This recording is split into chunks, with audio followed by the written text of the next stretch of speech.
Hi guys! For today's video, nandito kami sa Sea Breeze Resort sa May Taguig. Extended kasi yung birthday celebration namin ni Papa Ben, o diba? Medyo mainit na rin kasi yung panahon ngayon kaya naman naisipan nila mag-swimming naman. Medyo malapit lang din naman to sa amin. At sinimulan na nga ni Ricky mag-ihaw ng hotdog, liempo, tsaka ng mga isda. Happy birthday, Lolo Ben! Happy birthday, Lolo Ben! Happy birthday, happy birthday! 1, 2, 3! Happy birthday, Tita Jean!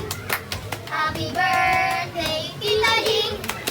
Happy birthday, happy birthday, happy birthday, Tita Jean! Do a wish!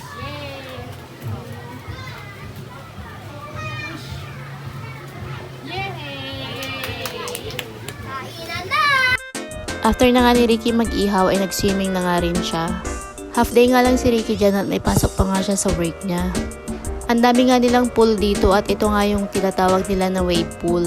Nagtataka nga ako nung una kasi konti lang yung tao dito tapos nung bandang 11 nagdagsaan yung mga tao dito.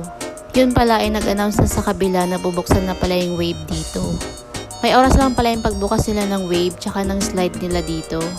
Maya-maya lumipat na kami doon sa pool na pambata malapit sa cottage namin. Linggo kasi nung araw na yan kaya maraming tao nung swimming.